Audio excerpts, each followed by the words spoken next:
Jim, we're here today for this luncheon, especially for you. You know how much I admire you throughout the years that you've helped save our cats and me personally. You know, I think of you often. You're one of my good friends, and you're a terrific guy. God bless you always. We're thinking of you. We're praying for you, and I know you can pull through. Jim, don't give up. Thank you. Jim, I'm Thank sorry you. you couldn't be here today, but you had a lot of people and you were the only one that they talked about. And I hope you get well quick. I'm going to be watching you close. You can do it. Let's go. You can do it. Jim, I just wanted to come over and wish you well, and you're in my prayers and thoughts. And I was just up there telling, I don't know whether they were filming the comments a minute ago, but after 16 years of having you practice in front of me, I always loved how creative you could be to help these guys get out of whatever mess they were in. You did that very, very well. But it also said something to what a good guy you were, that you were willing to take a lot of these cases at the last minute when they really had nowhere else to turn and needed help, just to come in front of us. And that's something that I appreciated through all these years, because that says a lot when there's a place for somebody to turn when they need it. And of course, I've had so many good times with you through the years, many a midnight drink here and there, and a lot of fun. So with Save Our Cats and all the other things we've done. So I just want you to know you're in my thoughts and my prayers, and we're pulling for you, and I know you're going to get well, and we look forward to having you back out here and joining us here real soon. You take care. Thanks. Hi, Jim. We're all here to celebrate you. It's been great knowing you for 20 years. Hope to know you for 20 more. It's been a pleasure seeing you and hearing you and all the things you've done for me over these 20 years. It's been truly a pleasure knowing you.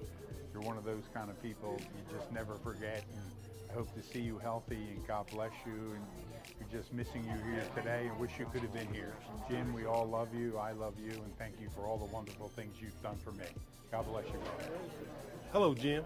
I just wanted to tell you how much I appreciate you, how much I appreciate your friendship, and all the good times that we've had, and how we've worked together on cases, and how we've worked together with other things. You're always that go-to guy, always friendly, always smiling, always having something nice and positive to say. I know you're going to get well real soon. Sorry we didn't get to see you today, but I want you to know one thing. I love you, man. I'll talk to you later. Hey, Jim, look at this. This is when you used to be good looking. Oops. You used to be good. Oh, well. I'm having a hard time. If you're looking at, you'll see what you get. Oh, there you go. Okay. Used to be good looking. You still are. Anyway, remember that trip to Ringgold, Georgia with Jack Gregory when we went to do that criminal case, and I was your medical expert witness? That was quite a memory too. You, the Lincoln lawyer. Anyway, I just want to tell you that I'm praying for you, and I hope you get better real soon, and I love you, and I appreciate the brotherhood, the camaraderie, and the love over all these years. This is from your little sister, Susan.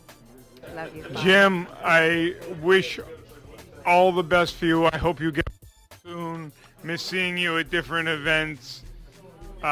You'll be in my prayers. Take care, Fred. 3, 2, 1. Jim, Thad Byers here. I wanted to say hello. I'm back from my federal deployment. I want to tell a story that you may or may not recall. This is about 15, 18 years ago. I had just got elected to the House, and I really didn't have a job, and I met up with some of your business associates, and they gave me a job doing some consulting. Well, myself and the business associates we differed on approach, and I was let go by them. But in the meantime, they owed me a lot of back money, and they were refusing to pay. And I called you up, and not only did you have me my check, you made them sit down with me and personally give it to me from them. So I still remember that. I wish you Godspeed and all the health that you deserve. And I've been thinking about you, brother, and praying for you. When I did God bless you. go to his office, John would send me for something. I would always wind up getting a check or something. He was a man. that was very, very generous. And for that, I love it. Bye. All right, buddy. We got a lot of work to do. We need to get you back in the office here. Hurry up. Okay. Hi, Jim. We love you and we appreciate you, and we're wishing you a speedy recovery. Okay. Hope you get well soon. Okay. Thank you. Take care. Hey, Jim. It's your old buddy Tom. I just wanted to say I miss you. We've had so much fun, man, and I was looking forward to many good times. Let's do that soon. I'll come out to the place in Conway. We'll sit there by the river, have a good time. The bottom line is you've meant a lot to me all these years. You always will. And so I appreciate everything you've done and everything you will do for me. You keep on fighting, brother. I love you. Jim, I don't know if you remember me, Tom Del Percio with the County Police. You and I met in 2006 up in federal court. You approached me and after you were appointed a case, and I'll never forget that after you were appointed the case, you met me out walking out of court, and you just looked at me and said, well, is it a good case? And I said, yeah. And you said, okay, I'll talk to you about it later. And I never forgot you after that, and I've had the occasion to meet you several times after that, and you've always been a pleasant, great guy to talk to and meet, and you're in my prayers, and I wish you speedy recovery, and just wish you the best. Hello, Jim. I got the judge with me here. You know he's going to turn 89 in a couple of weeks. Him being your most favorite client, I thought would be apropos that I present him when he didn't have his voice. Something that he ate or drank has caused him not to be able to talk. So I'm going to let him say hi, which is about all he can say right now. Judge? Yes. Hi. Thanks for having me. Enjoyed it. But I have a little throat problem and trouble here today. So thank you very much. Well, we wanted to stop by just to say hello. Thanks for the memories, partner. 54 years ago, I think you and I were standing in line trying to figure out what class we were going to take, but really we didn't have much choice. We had to take the standard courses in law school. But it's been quite a while. And 50 years ago, 2 weeks ago, you planned my wedding. And then you had just gotten married 3 weeks earlier. Well, I guess me representing you in your divorce was the downside of that whole operation. But running into you at Myrtle Beach in 2000 had to be the highlight of all of our legal finanglings, because here we are 17 years later, and after about a half a dozen road trips to Tennessee, to Charlotte, North Carolina in the snow, wrecks on the bridge in Spartanburg County, going down to Chattanooga and trying to help that poor kid whose son died with Dr. Susan as the lead witness. What a background of memories. Well, I understand that we got a big fight on our hands now, and we're doing some research, and we're going to come up with a cure. So keep your fingers crossed, pet Jack for me, and let's make some good things happen. Carry on, big timer. Thank you again. Hi, Jim. This is Bernadette. I don't know if you'll remember me, but I was always in your office trying to sell you tickets to the Cat Ball. Also, I was the secretary on the board since 2007 until about a year or two ago. But I wish you well, and I'll keep you in my prayers. Thanks for being a staunch member of Save Our Cats. I just wanted to let you know that I made it here in your honor at the Grecian Delight, and I wish it would have been you here instead of me, but yeah, there's too much that I could say. I would need another whole tape to say everything I would like to. So I'll just say that I love you, and I hope you get better. We all pray that you'll get better, and I'll see you soon. I don't know how to start this, but I really appreciate everything you've ever done for me. You got me out of so much trouble, and you've given me a career. You guided me so well. I don't know. I really appreciate everything you've ever done for me. And I love you so much. Hey, Jim. I just wanted to tell you that I love you and thank you for being a good lawyer to me and a friend. Take care. Now, Harry's anxious. Harry's got it all written down. What? Car is already going to sleep. Wake him up, Harry. Here you go, Harry. Go ahead. I appreciate John asking me to be here today. I can honestly say that of all the people that I've known in my lifetime, including all the people in law school, there was none like Jim Hurt. The way I met him was strange. I just got to law school, and we were looking at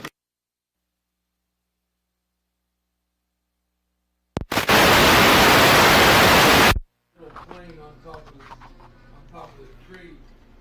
There was two reporters in the same place, Irwin and somebody else.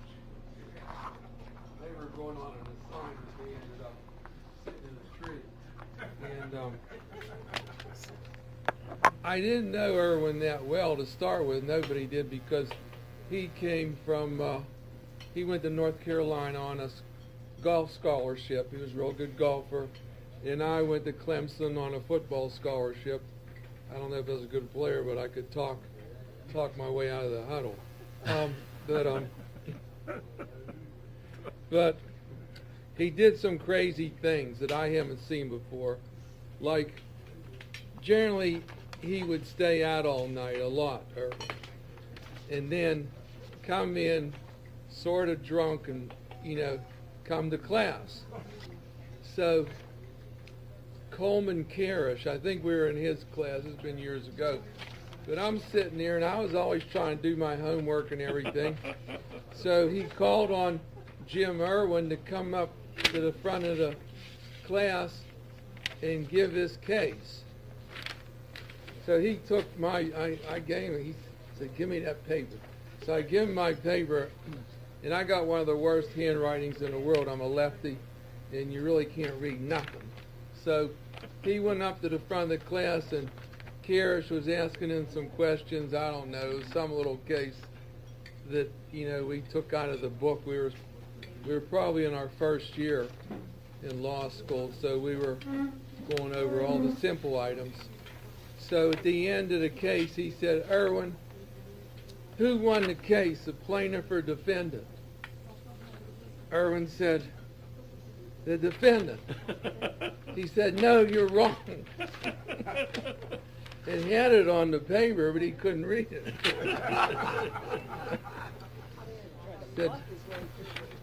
said, you're wrong, it was the plaintiff. But through law school, though, Irwin did some real strange things that I've never seen before in my lifetime, and I doubt if you have either. For one thing, it was sort of a big deal once you hit law school, you finish college. They would have these parties, would go all night, and then people would go out for breakfast and things like that. But I hadn't really seen Irwin the whole week, I said, where's he at? We had some parties, and then we're supposed to be going to class, and then some more parties on the weekend. So then I found out by doing some checking, because he lived down the street from me, we lived near the law school, that he went 7 days with no sleep. 7 days and 7 nights with no sleep. I have not seen anybody top that. And if you ask him, and she'll tell you, I've asked him in front of him, he hasn't denied it. It was just some partying just kept going on and on. And when we first started school, though, he had a girlfriend. I don't know what happened to her, but she was from South America, some girl, and he spent a lot of time with her for a while. Then if we get down to the present tense, Irwin was on our board of directors at Save Our Cats, and John said he got on the board of directors 2005. Is that right? Yeah. I think we started in 2002. 2001, and now it's 2017. But when he got on, though, we were still in a big fight. We were fighting with the city, we were fighting with the county, and everybody wanted to fight these cats. I mean, I don't know why, but they did, and we had a lot of trouble, and they had up signs around where I lived at in Plantation Point. They were going around. They were picking up every cat. So that means if your cat had all of its shots and your cat was going for a walk, they would come and pick it up, throw it in the back of the truck, and take it to Conway and kill it. So that's how Save Our Cats really started, because we said if a cat can't have his shots, go down the street for a little walk in the afternoon and ends up get thrown in the truck, because they threw every cat they saw in the truck, went straight to Conway, and that cat was killed. We said, I'm talking to John, I said, a cat has no rights whatsoever. I couldn't think of one single right a cat had. And that's how Save Our Cats started, because I said, we're going to do something for these cats, because they were the lowest item on totem pole, because they had no rights whatsoever. And then John went to Conway, and we were fighting county council for a while, right, John? Yeah. To get some improvements. And finally, the trucks riding around did not pick up every cat. They didn't pick up cats unless people called them and said a cat was giving somebody trouble or whatever. But so we stopped that. It took a fight. And this didn't get stopped in 1 month or 2 months. How many years did it take? 3, 4? 3 years, John says. And they were going to constant meetings with everybody in Conway, because we couldn't just cover Myrtle Beach. When you leave anywhere here, you're into the county. So Myrtle Beach sort of means nothing when it comes to cats, because we had to cover the whole county, and that's what we did. And then we finally got the cats some rights, and everything has worked out along those lines. We made mistakes along the road, though, and I could see some of them now. The Save Our Cats was big, and they didn't have it in most places. And we had a lot of calls from people. I even had somebody call from Chicago, wanted us to come and help them get set up. But we never went outside our little area, and I think that was a mistake, because I always figured we were one of these 503c charitable corporations, right, John? And I figured if some of those people that we set up stole money from somebody, that they would come back at us. But I think that's really one mistake we made, because we had people, Charlotte, Chicago, all over, because the Save Our Cats was a new item on the street. In Charleston. And a lot of people called, and I told them to call John, but there's only so much we could do. So a lot of them in these different places started to set up little Save Our Cats, but they weren't called Save Our Cats. There were other organizations. But I think that's one mistake that we made. It's easy to look back, but we could have been all over the United States and even in Europe. Because I've talked to people from France and England already when they came over here, because they couldn't figure out how we got to Save Our Cats going. Ukraine, right. Because some of those countries, you don't even hardly see a cat, right, John? Well, we see plenty in Rome. So he sees plenty in Rome, all right? But some of them, though, I'm wondering what happened to all the cats. And I was trying to think of a place I went to. I hardly could find a cat. But anyway, It's about Mr. Jim Irwin. About Irvin. Mr. Irwin was on our board of directors from 2005 to the present, and he always worked hard. If John had a meeting and John called him there, I might not go or he might not go, but Irwin would go to every meeting, right, John? That's true. Every single meeting. So he earned his pay by being on that board of directors, which was nothing, but you had to have people in the organization. And I don't think you had anybody on a board of directors like him, did you, that showed up, that came for so long? John? Harry, you put me on a spot. Just continue. All right, John won't answer. But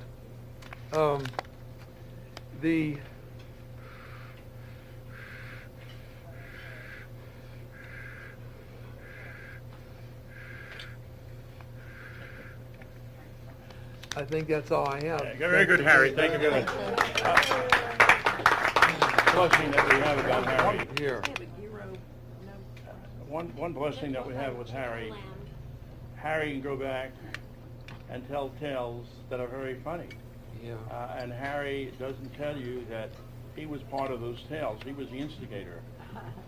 But actually, he's right. We started Save Our Cats in 2000, and we got our approval for the 501c3. In 2001, Jack Gregory and I worked on the paperwork, and at that time, it was very, very difficult to get rescue groups, especially one specific type of a species of an animal, a 501c3. But we worked on it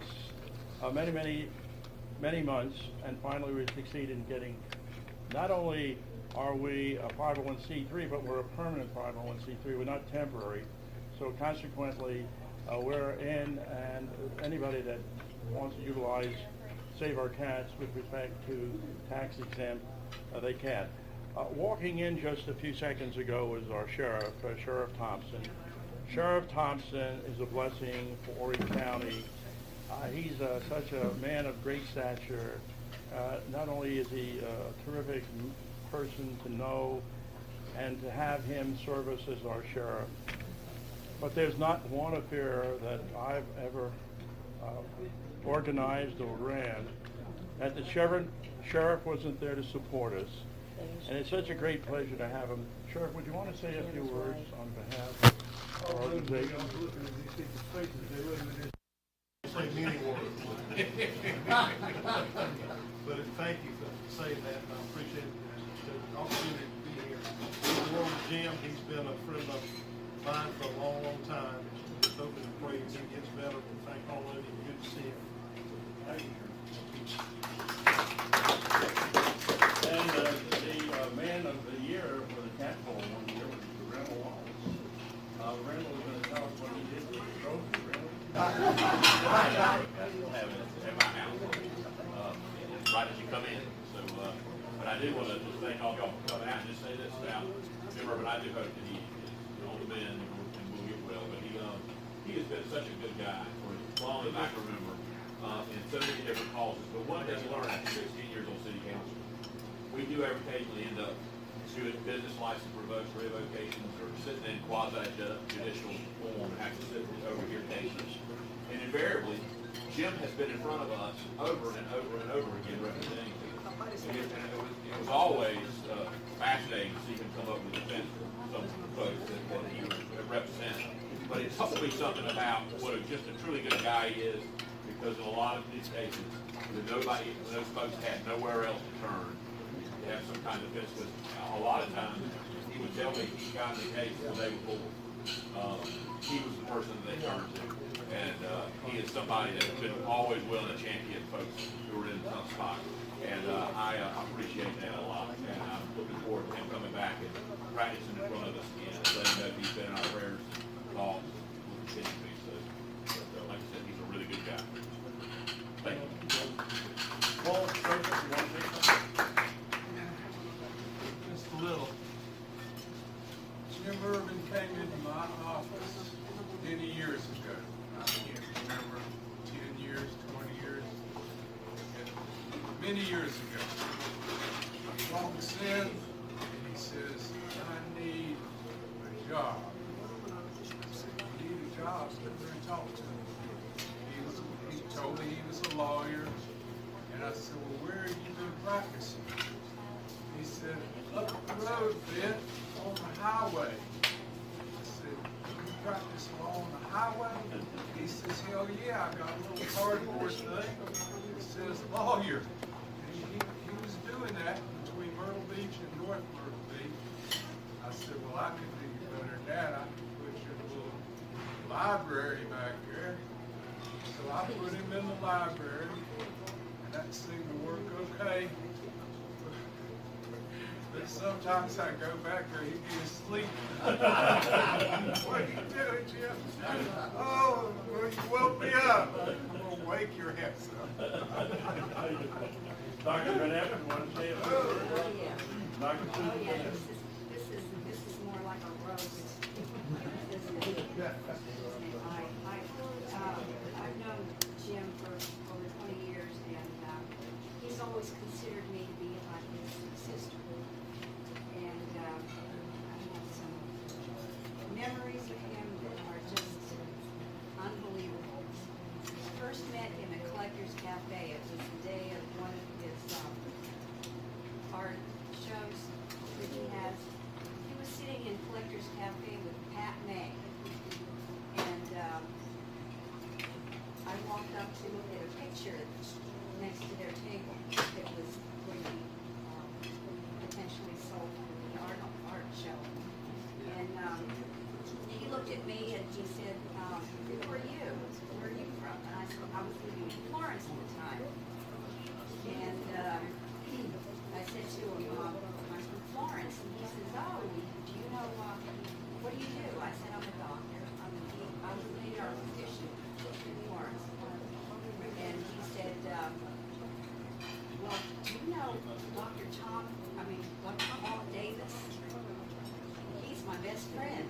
And I said, well, so happens that his wife, Carol, is my best friend, and I've never heard your name mentioned. He said, oh, well, he was in my wedding and his wedding. At any rate, I had the pleasure of meeting his mother before she passed away, bless her heart. And, I have been to so many different places with Jim. We ended up in Las Vegas. And I remember we got on an elevator in Las Vegas. And you know how everybody gets so quiet when you're on an elevator and the doors close and there are other people on the elevator.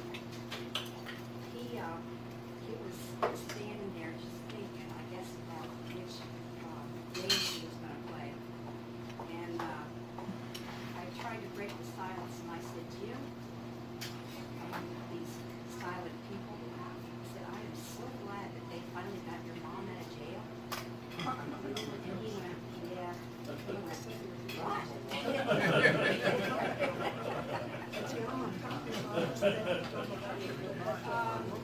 Then the memory of when Jim had Nancy Sheely as his paralegal of sorts, and she lived in Myrtlewood, and she was hired by someone in Atlanta, so she was leaving, and she asked me to assume her lease at the Myrtlewood apartments. So I did. I didn't really know that it included Jim and all of his records that were just scattered all over that condo. And he used to go out on the balcony and talk to clients, and that big booming voice. And he sort of put the neighbors on notice that he was practicing law out of that condo, which was forbidden. And so, of course, he denied it. We were eventually evicted because he continued to talk in his big booming voice. But the real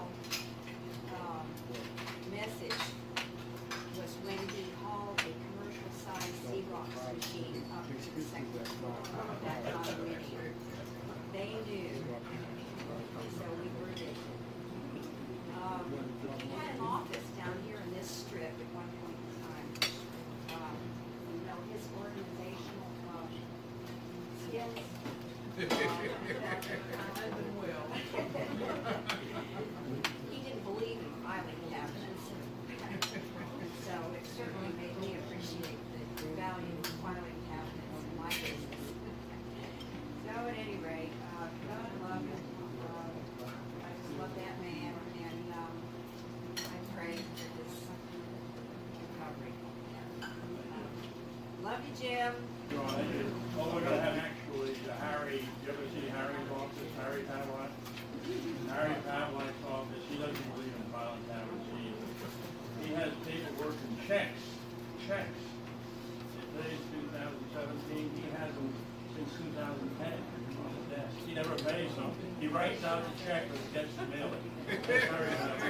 But anyway, Jack, you were. Let me say, John, Harry, one other Jack is Harry, Jack, go ahead, Jack. Okay. All right, listen to Jack. What about you, Jack? Thank you, John. I first met Jim Irvin 54 years ago. We were standing in line in 1963 to sign up for classes in law school. And it ended up that he lived across the street from me, about 2 doors down, about a block from the law school. And it was always the game to see who could be the last person to walk in the door before the bell rang. And Jim beat me more times than I beat him. But that was an interesting time, Harry. I remember the airplane crash, and he survived that, so I figured that Jim was like a cat. He would have 9 lives. And to have him on the board with us when we started Save Our Cats was apropos. Probably one of the most interesting things about him is that he was a very flexible individual. It's kind of like a salamander, you blend with the territory. Wherever his office was always a wreck. And that's why I coined the nickname for Jim, Jungle Jim. Because whenever you were around Jim, you had to look to see if there was something down there on the floor that might snake bite you. And it was like swinging through the trees. You don't know where you're going to end up next. Probably one of the worst looking offices we worked out of was his apartment at the golf course up there at Little River. Bay Tree, up on the 3rd floor. When I walked into that office, there was nothing but newspapers all over the floor. And when he moved out of there, fortunately, he didn't have to clean that stuff up. It was taking us where 2 or 3 days to get empty. But probably one of the best presents that I gave Jim during the course of our friendship was a book, I guess about 10, 12 years ago, called The Lincoln Lawyer, because it actually depicted him to a T. He did practice law out of the back of his Lincoln for years, until we found a condo that could be raised temporarily until eviction notice showed up. But Jim has always been a good friend, and we have had a lot of interesting trips together. I did represent him in his divorce several years ago. Jim got married 3 weeks before I did and helped plan my wedding, which I appreciate. Knock on wood. 50 years ago.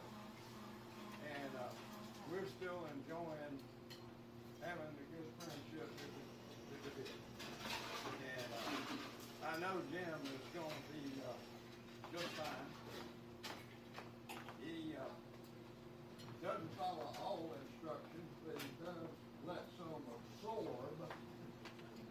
like osmosis.